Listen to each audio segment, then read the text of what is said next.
Provavelmente você já deve ter visto essa cena em algum filme. Um hacker invade a transmissão de um canal de televisão para passar uma mensagem ou simplesmente fazer algum tipo de brincadeira. Mas o que talvez você não saiba é que isso aconteceu realmente em Chicago, nos Estados Unidos, em 1987. Esse não foi o primeiro sequestro de sinal a acontecer no país, mas com certeza é o mais bizarro. Então fica até o final que é sobre esse caso que eu vou falar hoje. Já deixe o seu like e se inscreva no canal se você for novo por aqui.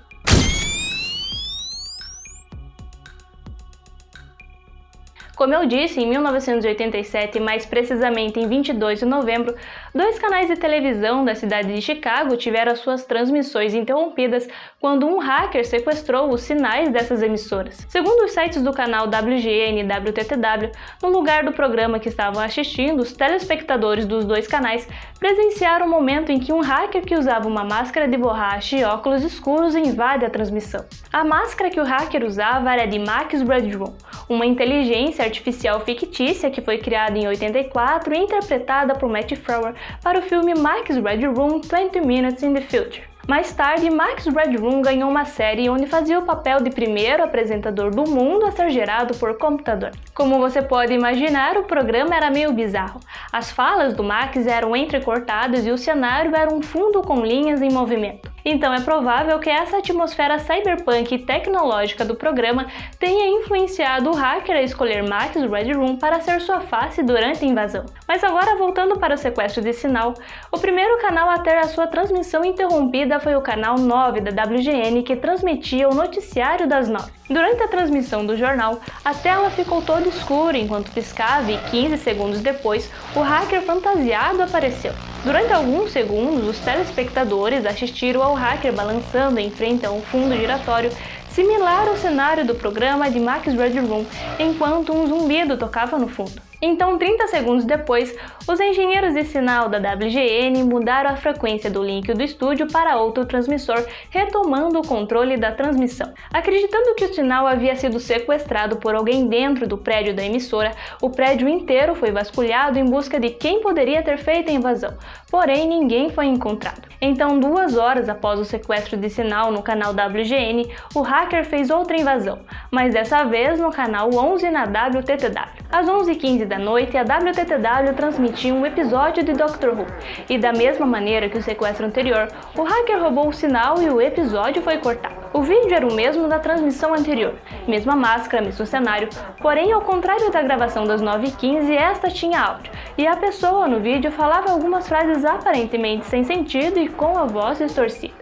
Frases como "isso é suficiente" ou "ele é um idiota nerd" foram ditas pela pessoa atrás da máscara, que também mencionou um locutor esportivo da WGN alegando ser melhor do que ele. O locutor citado pelo hacker é Chuck Swirsky, que diz não saber por qual motivo o hacker citou ele na gravação. Logo depois, o hacker ergueu uma lata da Pepsi enquanto recitava o slogan da Coca-Cola, satirizando o fato de Max Redroom ser o garoto propaganda da Coca-Cola na época. Ao longo do vídeo, o hacker fez uma série de outras coisas bizarras, como cantarolar a música de abertura de outros programas de TV, gritar e no final até abaixou as calças para outra pessoa também fantasiada bater nele com um mata-moscas. 1 minuto e 22 segundos depois, o hacker interrompeu a transmissão e o episódio de Doctor Who voltou ao ar. No momento do incidente na WTTW, não havia engenheiros de serviço na torre do transmissor e por isso o sinal do hacker não foi interrompido antes. Como não havia ninguém de plantão durante a transmissão,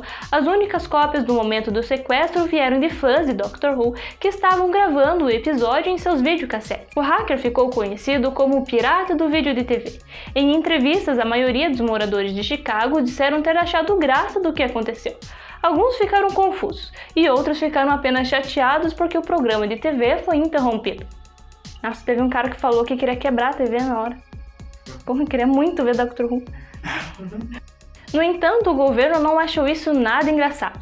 Apesar do incidente não ter causado dano algum, interferência ilegal em um sinal de transmissão é uma violação da lei federal nos Estados Unidos. Segundo o site Motherbird, a Comissão Federal de Comunicação, órgão que regula a área da telecomunicação no país, fez tudo o que podia para encontrar o hacker e até ofereceu uma recompensa para quem tivesse informações. Durante a investigação do caso, a Comissão Federal de Comunicação acabou descobrindo como o hacker havia sequestrado o sinal das emissoras. O hacker havia enviado uma transmissão com uma potência maior do que as emissoras enviavam para as torres de transmissão e interrompendo o sinal original das emissoras. Segundo os especialistas, a transmissão pirata veio de algum lugar na linha de visão das torres dos dois canais, provavelmente do topo de algum prédio alto no centro da cidade. Mas mesmo tendo se passado 34 anos desde que tudo aconteceu, ninguém foi responsabilizado pela transmissão pirata. A Comissão Federal de Comunicação encontrou quase tudo o que precisava para esclarecer o crime,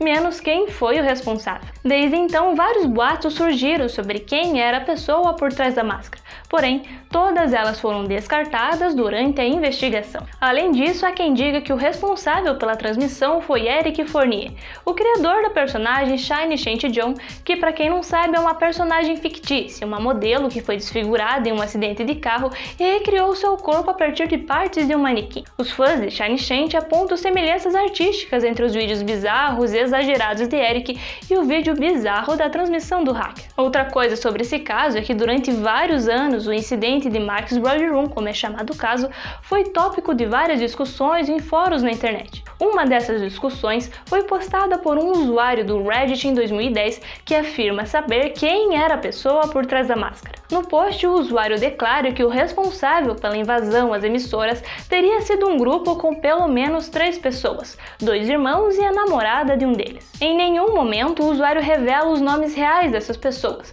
mas conta como conheceu elas. Na publicação, o usuário diz que conheceu os 3 a partir de amigos que estavam envolvidos com a cena de hacking na época. Segundo o usuário, ele e os amigos usavam uma espécie de software da época onde era possível se comunicar com outros usuários online, e dessa forma ele teria conhecido os 2 irmãos. Então, no inverno de 87, em Chicago, em uma festa de apartamento onde os 3 acusados também estavam, o usuário relata ter ouvido em algum momento um deles conversando sobre fazer algo grande naquela noite. Ele diz ter ficado intrigado ao ouvir aquela conversa, pois afinal o que seria algo grande para um grupo de hackers do subúrbio? No final da festa, antes de todos irem embora, alguém teria dito a ele para assistir ao canal 11 mais tarde naquela mesma noite. Outra coisa que o usuário relata é que está convencido de que aqueles são os responsáveis pelos sequestros de sinal, pois além de ter ouvido aquela conversa, um dos integrantes era autista e tinha o costume de fazer movimentos bruscos da mesma maneira como no vídeo transmitido pelo hacker. O usuário diz também que esse integrante adorava ler jornais, e na transmissão a pessoa no vídeo menciona jornais o tempo todo. Mas apesar de ser ilegal, esse tipo de sequestro de sinal não foi o primeiro e nem o último a acontecer.